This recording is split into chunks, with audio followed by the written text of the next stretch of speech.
छपरा से बता देते हैं, जहां सुबह सुबह बिशुनपुर के पास पुलिस और कुख्यात अपराधी शिकारी राय के बीच मुठभेड़ हो गई है। छापेमारी के दौरान शिकारी राय ने पुलिस पर फायरिंग कर दी, जिसमें मुठभेड़ में एसआई सुमन कुमार घायल हो गए। जवाबी कार्रवाई में पुलिस की तरफ से की गई फायरिंग में कुख्यात अपराधी शिकारी राय भी जख्मी हो गया, जिसे गंभीर परिस्थिति में सदर अस्पताल में इलाजरत रखा गया है। आपको बता दें कि शिकारी राय हत्या और लूट के कई मामलों में वांछित था और कल पुलिस लाइन के पास हुई हत्या में भी शामिल बताया जा रहा था। पुलिस ने उसे सदर अस्पताल में भर्ती किया है। मौके से 2 पिस्टल और 3 मैगजीन बरामद की गई है। एक्सक्लूसिव तस्वीरें भी हम आपको दिखा रहे हैं। पुलिस और कुख्यात अपराधी के बीच मुठभेड़ की ये तस्वीर है, जिसके बाद जख्मी अवस्था में अपराधी शिकारी राय के एनकाउंटर के बाद उसे अस्पताल में इलाजरत भी रखा गया है। हत्या लूट के कई मामलों में शामिल था और कई दिनों से वांटेड चल रहा था और आखिरकार पुलिस को सफलता भी मिली। हालांकि इस एनकाउंटर के दौरान पुलिस को भी गोली लगी है, जिसकी जानकारी सामने आई है। कुख्यात जवाबी कार्रवाई में शिकारी राय जख्मी बताया जा रहा है। आपको बता दें कि कल ही हुई हत्या में भी ये आरोपी है शिकारी राय। लूट, हत्या सहित कई संगीन मामलों का ये आरोपी बताया जा रहा है। मुठभेड़ हो गई, जिस दौरान छापेमारी के दौरान शिकारी राय ने पुलिस पर फायरिंग की, जिसमें मुठभेड़ में एसआई सुमन कुमार के जख्मी होने की खबर है। जवाबी कार्रवाई में पुलिस की तरफ से भी फायरिंग की गई और इसी दौरान कुख्यात अपराधी शिकारी राय जख्मी हो गया। आप तस्वीरें इस कुख्यात अपराधी शिकारी राय की देख पा रहे होंगे।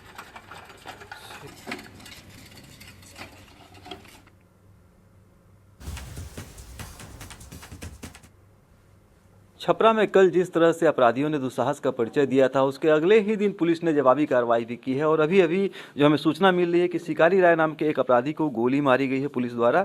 हालांकि अपराधी अभी सुरक्षित है, उसे अभी जीवित है। अब दिखाना चाहेंगे कि जिस तरह से ये अपराधी का अंदर में इलाज चल रहा है, यही अपराधी है शिकारी राय, जिसके ऊपर बताया जा रहा है कि हत्या और लूट के 1 दर्जन से अधिक मामले दर्ज है। और कल जो हत्याकांड हुई थी, जो एक व्यक्ति की हत्या की गई थी, उसका भी आपराधिक चरित्र सामने आ गया है और बताया जा रहा है कि ये पूरी रंजिश में ये हत्या की गई थी। लेकिन जिस तरह से पुलिस लाइन के ठीक सामने अपराधियों ने उसे खदेड़ कर गोली मारी थी, तो पुलिस के लिए एक बड़ी चुनौती थी। लेकिन आज सुबह सुबह पुलिस ने जवाबी कार्रवाई की है और एक अपराधी को गोली मार दिया। हालांकि इस कार्रवाई में पुलिस का एक जवान भी जख्मी हुआ है, जो खतरे से फिलहाल बाहर है। लेकिन जिस तरह से पुलिस ने एनकाउंटर को अंजाम दिया है, उसको लेकर के पुलिस ने एक अपनी उपस्थिति दर्ज कराई है कि अपराधी अगर शहर में घटना को अंजाम देते हैं तो पुलिस भी चुप नहीं बैठेगी, पुलिस की भी गोलियां जो है गरजेंगी और उनको गोली मारी जाएगी। संतोष गुप्ता, न्यूज़ 18 छपरा। और देखिए इस पूरी खबर के अधिक जानकारी के साथ न्यूज़ 18 संवाददाता छपरा से संतोष गुप्ता हमारे साथ फोन लाइन पर है। संतोष, क्या जानकारी है, कब ये सब कुछ हुआ और जवाबी कार्रवाई में शिकारी राय के जख्मी होने की खबर है, अभी क्या स्थिति उसकी बताई जा रही है? देखिए, इस पूरे घटनाक्रम की शुरुआत कल से ही हो गई थी। जो भीषम राय, जिसकी हत्या कल की गई थी, पुलिस लाइन के ठीक सामने खदेड़ करके गोली मारी गई थी, जिसके विजुअल्स हमने दिखाए थे। तो एक बड़ी चुनौती पुलिस के सामने थी। हालांकि जब पुलिस ने जांच किया तो ये पता चला कि पहले एक हत्या हुई थी, जिसमें ये लोग शामिल थे। जो कल का मृतक था, उसकी भी एक हत्या के मामले में संलिप्तता थी और उसी कार्रवाई में यह हत्या की गई। पुलिस ने जब जांच आगे बढ़ाई तो इसमें शिकारी राय, जो कि गरखा के अख्तियारपुर का रहने वाला है, उसका नाम सामने आया। उसकी तलाश करते हुए पुलिस बिशनपुरा के एक बगीचे में पहुंची थी, जहां ये लोग छुपे हुए थे। वहां जैसे ही पुलिस पहुंची, पुलिस पर फायरिंग की गई, जिसमें पुलिस का एक जवान सब इंस्पेक्टर जो है सुमन कुमार, उनको कंधे में गोली लगी है, वो जख्मी हो गए। पुलिस ने भी कार्रवाई की है। पैर में 2 से 3 गोली लगने की बात कही जा रही है। उसका इलाज चल रहा है। जो शिकारी राय है, जिसके ऊपर 12 से ज्यादा मामले दर्ज, जिसमें हत्या, लूट, कई संगीन मामले दर्ज है। आपको रोकना चाहूंगी संतोष, हमारे साथ सारण के एसएसपी इस वक्त फोन लाइन पर जुड़े हुए हैं। डॉक्टर कुमार आशीष हमारे साथ हैं। बहुत बहुत स्वागत सर आपका न्यूज़ 18 पर। और सबसे पहले ये बताइए कि इन दिनों काफ़ी एक्शन में पुलिस नज़र आ रही है और कई दिनों से वांटेड अपराधी एनकाउंटर में जख्मी हो गया है। कैसे ये सब कुछ हुआ, कैसे पुलिस को ये सफलता मिली? जी नमस्कार। हाँ, ये कल जो है दोपहर में करीब 2:45-3 बजे के लगभग हमारे यहाँ टाउन क्षेत्र में जो है एक घटना की गई थी इन लोगों के द्वारा, जिसको हम लोगों ने वैज्ञानिक तरीके से और सीसीटीवी फुटेज के आधार पर इस अपराधी की शिनाख्त करी और रात में ही हमारी टीम ने उसे पकड़ा। और जब इसको हम लोगों ने हथियार और इन सब चीज़ों के लिए पूछताछ करी तो ये दिखाने के बहाने जो एक बिशनपुर के पास बगीचा है, वहाँ जाकर इसने फायर कर दिया। इसके जवाब में पुलिस ने आत्मरक्षा फायरिंग करी, जिसमें उसको भी लगी है। और इस प्रकार हम लोगों ने इसे पकड़ा है। करीब उसमें 7 से ज्यादा मामले जो है अभी तक सामने आए हुए हैं, जो कि हत्या, डकैती और लूट के हैं। तो एक बड़े अपराधी और उसके गिरोह का हम लोगों ने पता किया है और उस पर कार्रवाई की है। सर, मैं आपसे ये भी जानना चाहूंगी गिरोह की, क्योंकि आपने चर्चा की है, तो क्या कुछ अन्य सदस्यों की भी गिरफ्तारी के लिए पुलिस एक्शन ले रही है? बिल्कुल, कल जो घटना हुई है उसमें कुल 3 लोगों को नाम आया है, जिसको हम लोग शिनाख्त कर रहे हैं और उस पर कार्रवाई की जा रही है। तो इसको जो है हम लोग बहुत जल्दी इसको पकड़ के इसके खिलाफ जो है बढ़िया से वैज्ञानिक तरीके से अनुसंधान कर करके चार्जशीट करके इसको स्पीडी ट्रायल के माध्यम से सजा दिलाएंगे। कुमार आशीष जी, एक एसआई भी आपके जख्मी हुए हैं, उनकी क्या स्थिति है अभी, कोई अपडेट? उनके बाएं कंधे पर चोट लगी है, उनको जो है मरहम पट्टी किया गया है और उनकी हालत अभी स्टेबल है। हम लोग और एहतियात बरत रहे हैं और इसमें जो है कार्रवाई की जा रही है। सर, मैं आपसे ये भी जानना चाहूंगी कि क्या पुलिस कर्मियों को कुछ इस तरह से तैयार होकर जाना चाहिए कि अगर उधर से अटैक होता है तो कोई ऐसी तैयारी आप अपनी तरफ से कर सकते हैं कि अपराधी आप पर अटैक ना कर सके? देखिए, ये पुलिस का ऑपरेशन होता है और थोड़ा बहुत खतरा तो रहता है, क्योंकि अपराधी है और अपराधी किधर किस दिशा में फायर करेगा, किस तरह से फायर करेगा, ये कहना संभव नहीं होता है जी। बट हाँ, पुलिस ने पूरी तरीके से प्रिकॉशन लिया था और हम लोग इसमें आगे और सतर्क रहने का। चलिए, बहुत बहुत शुक्रिया सर हमारे साथ जुड़ने के लिए। तो देखिए, लगातार पुलिसकर्मी एक्शन मोड में हैं और एक कई दिनों से वांटेड अपराधी को जख्मी कर दिया गया है। आगे की कार्रवाई लगातार जारी है। और आज से ही बिहार विधानमंडल के नए सत्र का आगाज होने जा रहा है। 18वीं विधानसभा के पहले सत्र को लेकर के एनडीए खेमे में जबरदस्त उत्साह नजर आ रहा है, तो वहीं दूसरी तरफ हार से मायूस महागठबंधन सरकार को घेरने की तैयारी में जुट रही है। आपको बता दें कि शीतकालीन सत्र को लेकर के विधानसभा सज धज कर तैयार है। विधानसभा में नए विधायकों का इंतजार हो रहा है और 18वीं विधानसभा का ये पहला सत्र इस वक्त आपको ये बड़ी खबर बता रहा है। शीतकालीन सत्र की शुरुआत आज से होने वाली है। ऐसे में विधानमंडल के नए सत्र का आगाज भी होने जा रहा है। 18वीं विधानसभा के पहले सत्र को लेकर के एनडीए खेमे में जबरदस्त उत्साह है, लेकिन दूसरी तरफ अगर हम विपक्ष की बात कर लें तो महागठबंधन में मायूसी भी है, क्योंकि इस बार पूर्ण बहुमत से एनडीए की सरकार बनी है। ऐसे में कौन कौन से मुद्दे इस बार विपक्ष की तरफ से उठाए जाएंगे, ये देखना बेहद ही दिलचस्प होने वाला और देखने वाली बात होगी। आज नवनिर्वाचित सदस्यों का शपथ ग्रहण भी होना है, कल स्पीकर का निर्वाचन होगा। तो बिहार विधानमंडल का ये सत्र की शुरुआत देखिए, शीतकालीन सत्र की शुरुआत आज से हो रही है।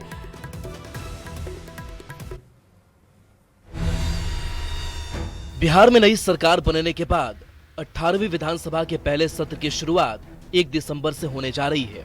चुनाव में महागठबंधन की करारी हार और एनडीए की प्रचंड जीत के बाद विधानसभा अपने नए सदस्यों का इंतजार कर रहा है। विधानसभा के शीतकालीन सत्र को लेकर एनडीए खेमे में उत्साह का माहौल है, तो विपक्ष कम संख्या होने के बावजूद सरकार को घेरने की तैयारी कर रहा है। 5 दिनों तक चलने वाले इस सत्र में 1 दिसंबर को नवनिर्वाचित सदस्यों का शपथ ग्रहण और 2 दिसंबर को स्पीकर का निर्वाचन होगा। 3 दिसंबर को दोनों सदनों के संयुक्त अधिवेशन को राज्यपाल संबोधित करेंगे। इसके बाद सदन पर अध्यादेश की प्रतियां रखी जाएंगी और द्वितीय अनुपूरक व्यय विवरणी रखी जाएगी। 4 दिसंबर को धन्यवाद प्रस्ताव पर वाद विवाद होगा और उस पर सरकार का जवाब होगा। इसके बाद अंतिम दिन 5 दिसंबर को व्यय विवरणी पर वाद विवाद और वोटिंग होगी। 1 दिसंबर से बिहार विधानसभा के विशेष सत्र जो है वो आहूत की गई है और ये सत्र जो है वो 5 दिनों की होगी। पहले दिन जो है निर्वाचित विधायकों को शपथ दिलाया जाएगा। दूसरे दिन विधानसभा अध्यक्ष का जो है वो चयन होंगे और यह अभिभाषण जो है वो सेंट्रल हॉल में होगी। चौथे दिन राज्यपाल के अभिभाषण पर जो है वो वाद विवाद होगा। 5वें दिन अनुपूरक बजट पे वाद विवाद होगा और उसके साथ ही सदन की कार्रवाई जो है अनिश्चित काल के लिए स्थगित कर दी जाएगी। और इधर हम बताते चले कि यह सत्र जो है वो बेहद खास होगा, चूंकि इस बार सत्र में जो है सत्ता पक्ष की संख्या बल जो है अधिक है, विपक्ष की संख्या बल जरूर कम है, लेकिन विपक्ष जो है वो पूरे तौर पे आक्रामक होगा। 18वीं विधानसभा के पहले सत्र को लेकर सियासी सरगर्मी तेज है। विपक्ष इस सत्र में सरकार को अपराध और भ्रष्टाचार के मुद्दे पर घेरने की तैयारी में है। तेजस्वी यादव ने सरकार के खिलाफ हल्ला बोलने का ऐलान कर दिया है, तो दूसरी तरफ एनडीए ने विपक्ष को नसीहत देते हुए सकारात्मक बातों को सदन में रखने की सलाह दी है। बिहार की जनता ने इस बार विपक्ष को बहुत साफ संदेश दे दिया है कि ईमानदारी की और सही बातें सदन के अंदर किया करें। आप गलत बयानी और लोगों को भ्रमित करने वाला बात और बयान न दिया करें। विपक्ष को मैं भी सलाह दूंगा कि विपक्ष का काम होता है सरकार को सार्थक सलाह देना, सरकार को सही बात बताना और सकारात्मक तरीके से सदन के अंदर अपनी बातों को रखना। बिहार में एनडीए को प्रचंड जीत मिली है। एनडीए के विधायकों की संख्या के मुकाबले विपक्षी विधायकों की संख्या काफी कम है। ऐसे में सोमवार को जब विधानसभा सत्र की शुरुआत होगी तो जाहिर है एनडीए का उत्साह चरम पर होगा। वहीं करारी हार के बाद विपक्षी खेमे में कॉन्फिडेंस की कमी दिखेगी। विधानसभा के शीतकालीन सत्र को लेकर पूरी तैयारी कर ली गई है। नए विधायकों के स्वागत में विधानसभा फूलों से सजा है। इस बार विधानसभा की हाईटेक तस्वीर भी दिखेगी। विधानसभा में अब हर विधायक की सीट पर टैबलेट लगाया गया है। विधायक अपना भाषण, नोटिस और सवाल ऐप में अपलोड करेंगे। मंत्री भी टैबलेट के माध्यम से ही सवालों के जवाब देंगे। न्यूज़ 18 के लिए पटना से संवाददाता अमित कुमार की रिपोर्ट। और देखिए, आज से संसद का भी शीतकालीन सत्र शुरू होने वाला है। सत्र शुरू होने से पहले हुई सर्वदलीय बैठक में दोनों सदनों के विधायी कार्यों और कई विषयों को लेकर चर्चा की गई, जिसमें तमाम दलों के नेता मौजूद रहे।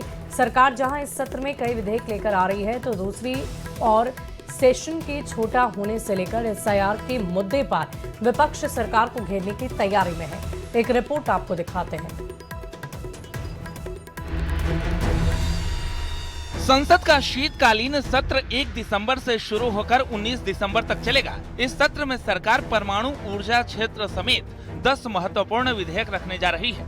महत्वपूर्ण विधेयकों में परमाणु ऊर्जा विधेयक 2025, भारतीय उच्च शिक्षा आयोग विधेयक, राष्ट्रीय राजमार्ग संशोधन विधेयक, कॉरपोरेट कानून संशोधन विधेयक, प्रतिभूति बाजार संहिता 2025, मध्यस्थता कानून में बदलाव जैसे विधेयक शामिल होंगे।